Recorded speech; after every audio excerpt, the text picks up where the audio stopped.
The Battle of the Java Sea on February 27, 1942, stands as the largest surface naval engagement since Jutland and one of the most devastating Allied defeats of World War II.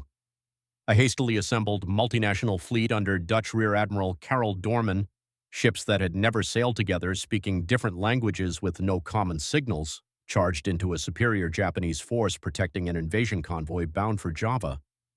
In 7 hours of chaotic combat, 2 cruisers and 3 destroyers were sunk, over 2,300 Allied sailors died, and the last organized naval resistance to Japan's conquest of Southeast Asia was shattered. Within 48 hours, the surviving ships would also be destroyed. Within 11 days, Java itself would fall. The speed of Japan's advance after Pearl Harbor stunned the world. Within hours of the December 7, 1941 attack, Japanese forces struck simultaneously at the Philippines, Malaya, Hong Kong, Guam, Wake Island, and Thailand. By Christmas, Hong Kong had surrendered, Wake Island had fallen, and Japanese troops were advancing rapidly down the Malay Peninsula towards Singapore, the Gibraltar of the East. The strategic imperative driving this offensive was oil. Japan imported 90% of its petroleum, primarily from the United States. After President Roosevelt imposed a complete oil embargo in July 1941, the Imperial Japanese Navy calculated it had only 18 months of reserves remaining. The Dutch East Indies, producing 65 million barrels annually and comprising nearly 10% of world oil production, became Japan's primary strategic objective. On December 10, 1941, the Japanese sank HMS Prince of Wales and Repulse off Malaya and landed at Borneo's Miri oil fields. January 11th saw Kuala Lumpur fall. On January 23rd and 24th, Japanese forces captured Balikpapan oil refineries despite American destroyer counterattack. Between February 13th and 16th, Japanese paratroopers seized Palembang refineries in Sumatra, the largest petrochemical installations in the East Indies. February 15th brought the surrender of Singapore, with 130,000 Allied troops becoming prisoners in what Churchill called the worst disaster and largest capitulation in British history. On February 19th, Darwin was bombed while Bali and Timor were invaded. By late February, Java was the last significant Dutch island remaining in Allied hands. To the battered defenders, there was no doubt the Japanese were coming. In response to the catastrophic situation, Allied leaders created ABDA, American, British, Dutch, Australian Command, at the Arcadia Conference in December 1941. It was the first operational-level multinational Allied command of World War II. General Archibald Wavell assumed overall command on January 15, 1942, with headquarters eventually established at Lembang near Bandung, Java. The command was fatally flawed from inception. Wavell's chief of staff noted in his diary that of all raw deals given to Wavell, ABDA was the worst. British chiefs suspected Americans were setting up Wavell to take blame for inevitable defeat. Wavell had responsibility, but he did not have authority. Each nation's forces remained under their own operational control. Naval defense fell to Rear Admiral Karel Doorman's combined striking force, assembled at Surabaya from whatever ships could be gathered. The force comprised vessels from 4 different navies that had never operated together, with no common signals, no shared tactical doctrine, and crews speaking different languages. When Doorman needed to communicate with his British, Australian, and American ships, his orders had to be translated by a Dutch liaison officer aboard USS Houston, then relayed by radio or signal lamp in plain English, a process dangerously slow in combat. The only conference among the captains occurred on February 26th, a single 1-hour session the day before battle. By February 27th, Japanese air superiority had made reinforcement nearly impossible. Darwin had been bombed into uselessness as a supply base. The fall of Timor had cut the air ferry route for fighters. 2 Japanese invasion convoys, the Eastern Force with 41 transports and the Western Force with 56 transports, were converging on Java carrying approximately 50,000 troops. Doorman's crews were exhausted beyond measure. Houston's men had stood 12-hour watches at battle stations for 2 nights running. American destroyer crews were dog-tired. On February 27th, Doorman signaled his commander, "This day the personnel reached the limit of endurance. Tomorrow the limit will be exceeded." The Allied fighting men had the strong suspicion their position was hopeless. But Dutch political pressure and Doorman's own determination meant they would fight anyway. HMS Exeter was the legendary River Plate veteran who had helped drive the German pocket battleship Admiral Graf Spee to destruction in December 1939. With 6 8-inch guns, she was the only Allied ship equipped with radar, yet language barriers prevented effective sharing of this intelligence. Her crew displayed the quiet confidence of combat veterans, her battle honors painted on her bridge. USS Houston was the galloping ghost of the Java coast, so named because Japanese radio had falsely claimed to sink her 6 times. She carried 9 8-inch guns in 3 turrets, but Turret 3 had been destroyed in an air attack on February 4th, leaving only 6 guns operational. Her exhausted crew had been at action stations almost continuously for days. Captain Albert Rooks commanded a ship that seemed to have 9 lives, but time was running out. HNLMS De Ruyter was Doorman's flagship, a graceful but undergunned cruiser with 7 5.9-inch guns. Critics had noted her design flaws, inadequate armor, AA weapons grouped together where one hit could destroy them all, and only 2 propellers offering no redundancy. Her crew included 435 Dutch sailors who understood they were fighting for their homeland. HNLMS Java was obsolete by 1942 standards, designed in 1916 and commissioned in 1925. With 10 5.9-inch guns in single mounts and limited protection, she sailed into battle knowing her limitations. HMAS Perhurth was a Mediterranean veteran of the Battle of Cape Matapan and the evacuation of Crete. Captain Hector Hardover Heck Waller was described by Admiral Cunningham as one of the greatest captains who ever sailed the seas. As Perth departed Surabaya, her ship's cat Red Lead 3 times attempted to leave the vessel, considered a terrible omen by the crew. The destroyers numbered 9 in total. The British provided HMS Electra, Encounter, and Jupiter. The Dutch contributed HNLMS Kortenaer and Witte de With. The Americans sent USS John D. Edwards, Alden, John D. Ford, and Paul Jones, all WWI vintage 4-stackers with half their normal torpedo load. Under Rear Admiral Takeo Takagi, the Japanese escort force represented everything the Allies lacked: unified command, common doctrine, years of intensive training together, and a devastating technological advantage the Allies didn't even know existed. Nachi and Haguro were Myoko-class heavy cruisers, at the time the most powerfully armed heavy cruisers in the world. Each carried 10 8-inch guns in 5 twin turrets, compared to Exeter's 6, and 16 610mm torpedo tubes armed with the revolutionary Type 93 Long Lance torpedo. These 13,300-ton warships could make 33 knots and carried aircraft for reconnaissance. Haguro would prove the decisive ship of the battle. The light cruisers Jinsu and Naka served as destroyer flotilla flagships. 14 modern destroyers accompanied them, including the famous Amatsukaze under Captain Tamechi Hara, author of the Imperial Japanese Navy's Manual on Torpedo Attack Techniques. The Type 93 Long Lance torpedo represented Japan's greatest naval secret, a weapon so advanced that Allied intelligence dismissed reports of its existence as impossible. The Japanese torpedo had a diameter of 610 millimeters compared to the American Mark 15's 533 millimeters. Its warhead carried 490 kilograms, 1,080 pounds of explosives compared to the American 375 kilograms. Its maximum range was 40 kilometers at 38 knots, while American torpedoes could only reach 14 kilometers at 26.5 knots. Most critically, it left a nearly invisible wake thanks to oxygen propulsion, while American torpedoes left visible bubble trails. The Long Lance used pure compressed oxygen instead of compressed air as oxidizer, providing 5 times the oxidizing capacity. Its exhaust produced only carbon dioxide, which is soluble in water, and water vapor, leaving virtually no wake. Allied commanders trained to expect torpedo engagements at 10 kilometers or less had no idea they could be struck from 4 times that distance. When hits occurred from impossible ranges, Allied officers assumed submarines were attacking.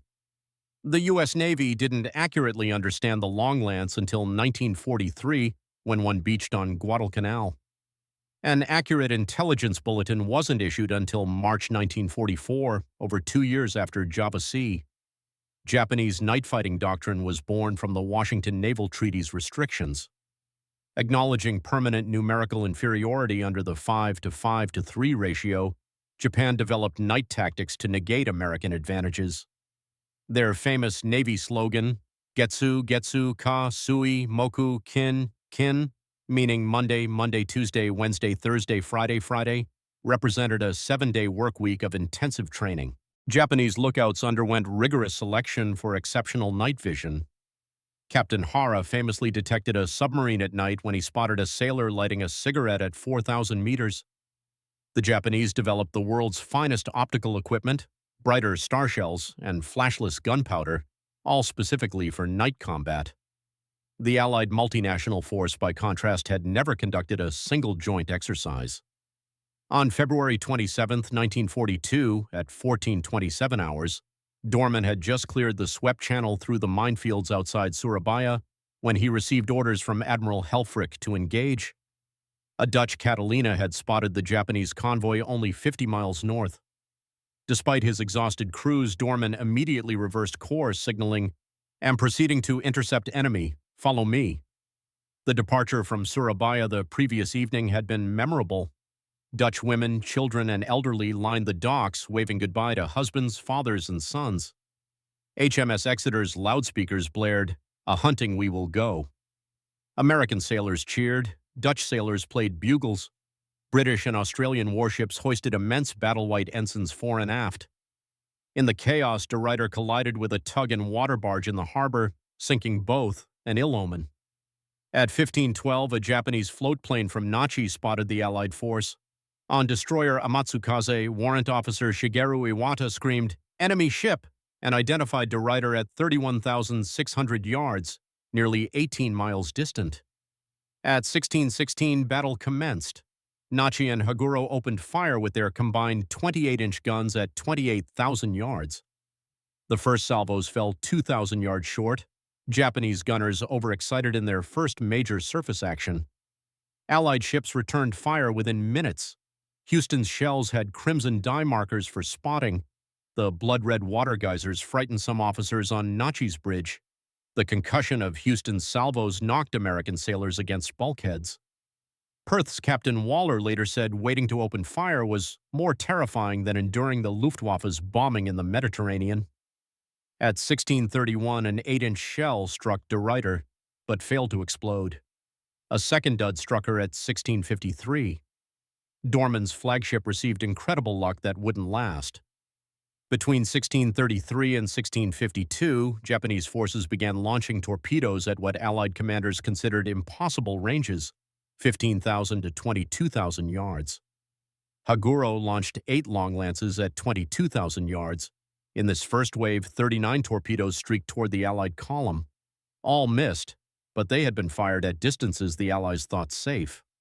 At 16:35, one Japanese torpedo actually struck HMS Exeter but failed to detonate. A miraculous escape.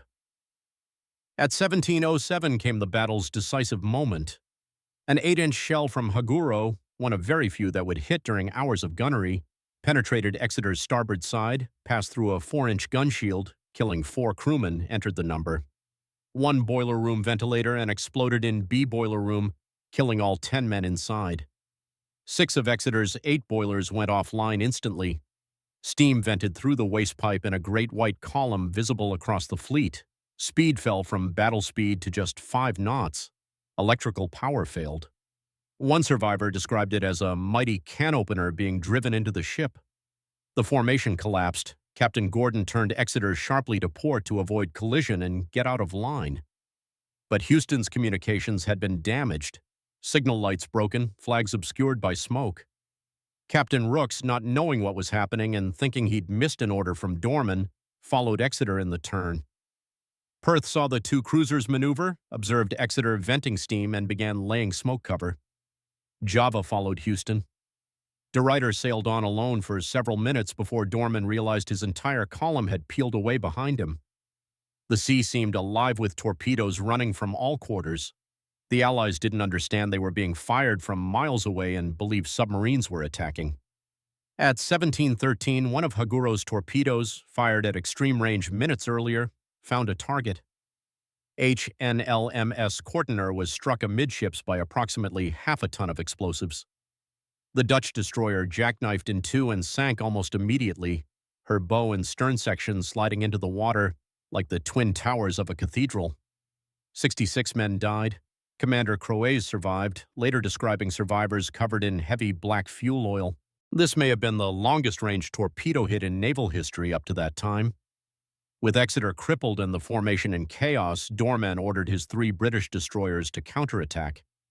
Commander C.W. May on Electra told his crew, "The Japanese are mounting a strong torpedo attack against the Exeter, so we are going through the smoke to counterattack." Electra charged through the smoke and emerged to find Jinsu leading 6 destroyers bearing down on her. The Japanese opened fire with dozens of shells. Electra fought back gallantly. She scored a direct hit on destroyer Asagumo's engine room at 5,000 yards, leaving her dead in water, the only significant Japanese damage of the battle. She also hit Jinsu, killing 1 and wounding 4. But Asagumo's gunners extracted terrible revenge. A hail of 5-inch shells destroyed Electra's ANX turrets. Her engine room was knocked out.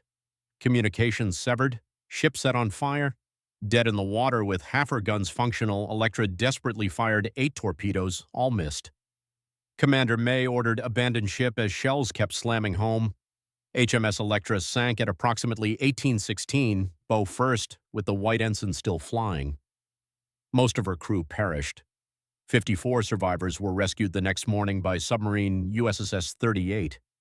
Another 6 survivors were picked up by a Japanese destroyer after spending 4 days in the water without food or water.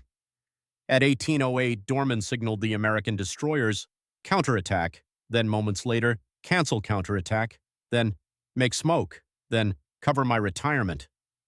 Commander Binford on Edwards was baffled but decided the only way to cover a cruiser column's retirement was with the greatest U.S. Navy tradition, attack.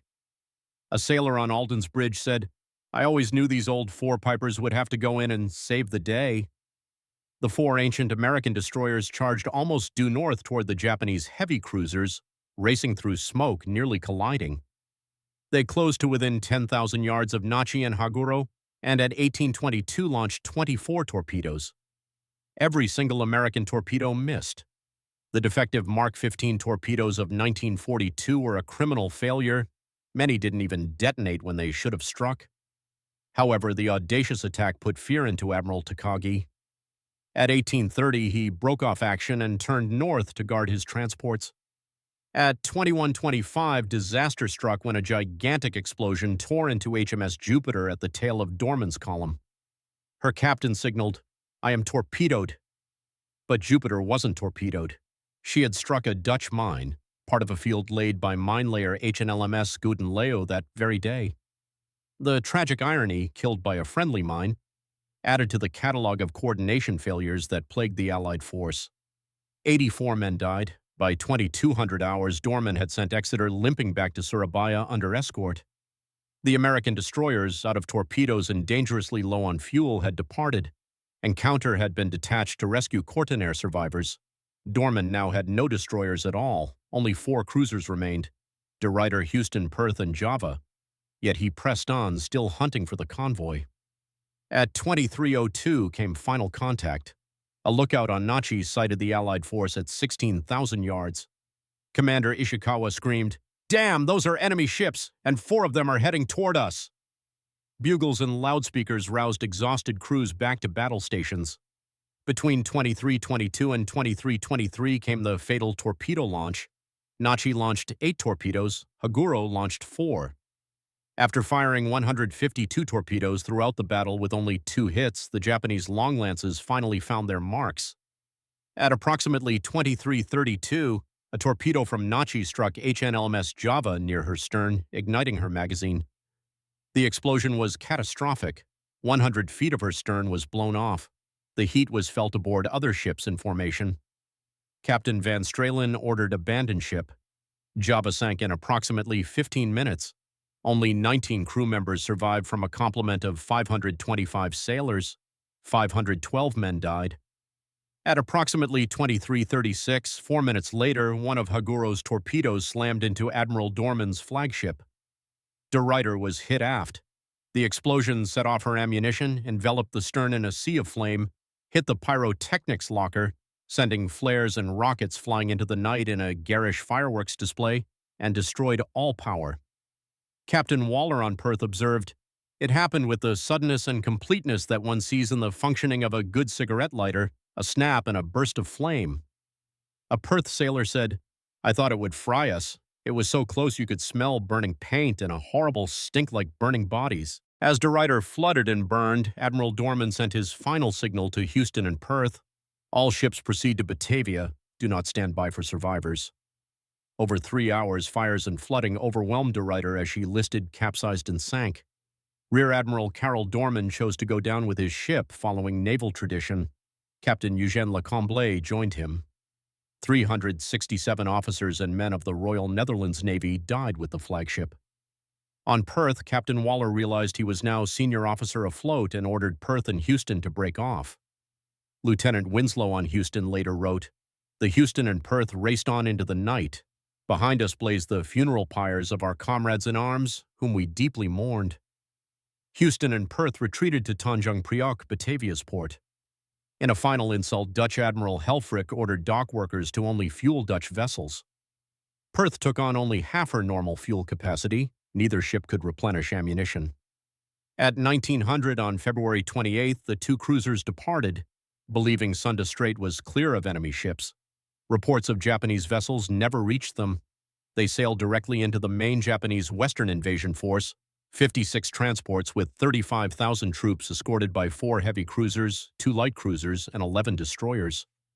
Perth fought until she had only practice shells and star shells left to fire.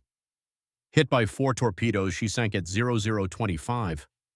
Captain Waller was last seen standing with his arms on the front of the bridge, looking down at his silent turrets. He went down with his ship. Houston continued fighting alone against the entire Japanese force. Captain Rooks gave the order to abandon ship at approximately 0040, then was killed on the bridge by gunfire just before the ship sank. Perth lost 353 to 375 killed, including Captain Waller. Houston lost 696, including Captain Rooks. Of the survivors pulled from the water, 106 Perth men and 77 Houston men would die as POWs. On March 1st came the Second Battle of Java Sea. HMS Exeter, escorted by HMS Encounter and USS Pope, attempted to escape through Sunda Strait. At 9:35, they encountered 4 Japanese heavy cruisers and were systematically destroyed. Exeter took a shell hit to her boiler room, a shot in a million, that brought her to a complete halt. Japanese destroyers fired 18 torpedoes. 2 struck Exeter's starboard side. She capsized and sank with battle ensigns still flying. The sole survivors were the 4 American 4 Piper destroyers, which escaped through Bali Strait, arriving at Fremantle, Australia on March 4, 1942. HNLMS De Ruyter was torpedoed on February 27, killing 367. HNLMS Java was torpedoed the same day, killing 512. HNLMS Kortener was torpedoed on February 27, killing 66. HMS Electra was destroyed by gunfire on February 27, killing approximately 120. HMS Jupiter struck a mine on February 27, killing 84. HMAS Perth was torpedoed on March 1, killing 353 to 375. USS Houston was torpedoed and hit by gunfire on March 1, killing 696. HMS Exeter was torpedoed on March 1, killing 54. HMS Encounter was sunk on March 1. USS Pope was sunk on March 1. Japanese losses consisted of 1 destroyer moderately damaged, Asagumo. With approximately 36 sailors killed across all these engagements. The Japanese invasion convoy reached Java on February 28, delayed by only 1 day. The sacrifice of so many ships and men bought virtually no strategic time. On March 1, Japanese forces captured Kalijati Air Base. March 5 saw them enter Yogyakarta. They entered Surabaya on March 8. The formal surrender was signed on March 9. Total time from landing to surrender was 11 days. Japan had expected to conquer the oil-rich archipelago in 6 months. They did it in 3. 82,618 Allied troops became prisoners. Survivors of Houston and Perth washed ashore covered in oil, many badly burned. They were marched through villages, enduring beatings from rifle butts. Groups were crowded into a native movie theater in Serang, seats removed, prisoners cross-legged, Japanese machine guns in alcoves. Initial internment at Bicycle Camp in Batavia offered relatively decent conditions. But in October 1942, POWs were transported to Singapore on hell ships, men jammed into holds of rusty freighters with barely any rice, sick with dysentery, no room to move. The Burma-Thailand Death Railway claimed the highest toll. Over 15 months, 61,000 Allied POWs and 200,000 or more Asian civilian laborers were forced to build 415 kilometers of railway through jungle and mountains. Conditions were nightmarish. Prisoners received half a cup of bug-infested rice daily. Some POWs dropped below 80 pounds. Tropical ulcers ate through flesh to expose bone. Diseases included beriberi, pellagra, scurvy, dysentery, malaria, and cholera. 12,000 to 16,000 Allied POWs died. 90,000 to 100,000 Asian civilians died. Houston survivor Howard Brooks recalled, "Our camp was built in a mud hole. You're in mud and filth all the time. Any scratch you'd get would become infected by nightfall." Of 368 Houston survivors captured, only 291 survived to war's end. Of Perth survivors, only 217 to 218 were repatriated. More than 1 in 4 Japanese-held Allied POWs died in captivity. Karel Willem Frederik Marie Doorman was born in 1889 and died in 1942. He was a pioneer of Dutch naval aviation, one of the Navy's first flying instructors who survived 33 emergency landings between 1915 and 1921. By 1942, he had 32 years of naval experience, contrary to later American historian Samuel Eliot Morrison's criticism of inexperience. Doorman understood he faced a nearly hopeless task. His ships had never worked together. His crews couldn't communicate effectively. He had no air cover, inferior weapons, and exhausted men. Yet when ordered to attack, he attacked repeatedly throughout the 7-hour battle, pressing on even after losing destroyers, even after his heavy cruiser firepower was halved, even after he had no escorts left.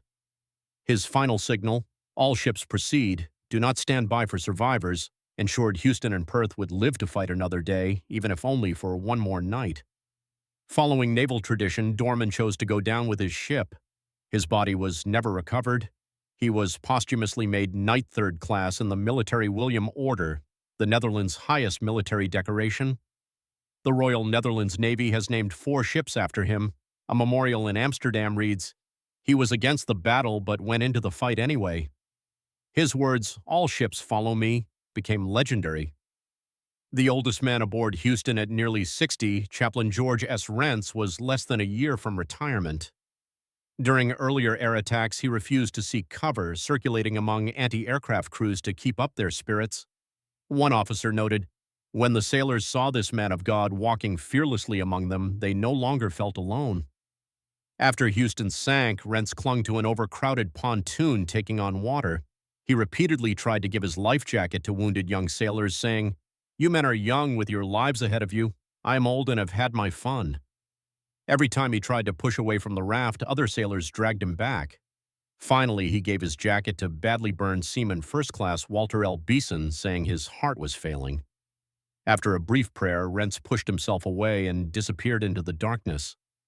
Beeson refused to put on the jacket until it was clear Rents was gone. He survived the war because of it. USS Rents was named in the chaplain's honor, the only Navy chaplain to receive the Navy Cross in World War II. When Houston lost 60 killed and a turret disabled in an earlier air attack, Captain Albert H. Rooks made his ship seaworthy in 3 days. At Java Sea, Houston's fire alone heavily damaged 1 and possibly 2 heavy cruisers. At Sunda Strait, he fought until killed on the bridge. His widow Edith received his Medal of Honor from President Roosevelt at the White House. She sponsored USS Rooks, launched in June 1944. Admiral Cunningham introduced Captain Hector Hardover Heck Waller to Australian Prime Minister Menzies with the words, "And now you are going to meet one of the greatest captains who ever sailed the seas. His name is Waller." Waller fought Perth until she had only star shells left to fire. Only when ammunition was completely exhausted did he try to turn for safety. Even then, it took multiple torpedo hits before he ordered abandon ship. Last seen standing on the bridge as the ship went down. In 2011, Waller was formally considered for a posthumous Victoria Cross. HMAS Waller, a Collins-class submarine, was commissioned in 1999 in his honor. In November 2016, an international diving expedition to commemorate the 75th anniversary made a shocking discovery. The wrecks had largely vanished. De Ruyter and Java completely gone. Large sections of Kortenaar missing. HMS Exeter almost entirely removed, less than 5% remaining. Investigation revealed systematic salvage by illegal shipbreakers using claw barges with specialist imaging equipment. A single naval wreck can be worth up to $1 million Australian dollars in scrap metal. Bronze propellers alone are worth $40,000 to $50,000 each. These are classified as war graves containing human remains. The desecration made front-page news in the Netherlands and prompted international outrage. The Naval History and Heritage Command continues working with Indonesian authorities to protect what remains of USS Houston. The Battle of the Java Sea demonstrated the catastrophic failure of hastily assembled multinational forces without unified command, communication, or doctrine. The lessons learned directly influenced the successful coalition commands that won the Pacific War, including the unified structure under Admiral Nimitz that achieved victory at Midway just 4 months later. The men who fought knew they couldn't win, but fought anyway. As Admiral Samuel Cox noted, "We don't glorify this battle because the fact that Houston and Perth were put in a no-win situation was the cumulative effect of years of bad decisions by higher political and military leaders, but we are certainly here to honor and, most importantly, remember." Today, USS Houston rests on the bottom of the ocean, her bow facing toward what was then the location of the main Japanese invasion force. Her final position tells the story of her last moments, not running, but attacking. The Battle of the Java Sea was a catastrophe born of impossible circumstances, a hastily assembled coalition force thrown against a superior enemy with superior weapons and superior training. Admiral Doorman and his men understood their odds. They fought anyway. In 7 hours of combat, they achieved almost nothing militarily, delaying the Japanese invasion by a single day. But they demonstrated something that statistics cannot capture: the willingness of men from 4 nations to stand together against overwhelming force, to fight when there was no hope of victory, to sacrifice themselves for time that would allow others to regroup, rebuild, and eventually prevail. The men who died at Java Sea, over 2,300 Allied sailors in the battle itself, and thousands more in the following days and years of captivity, gave everything they had.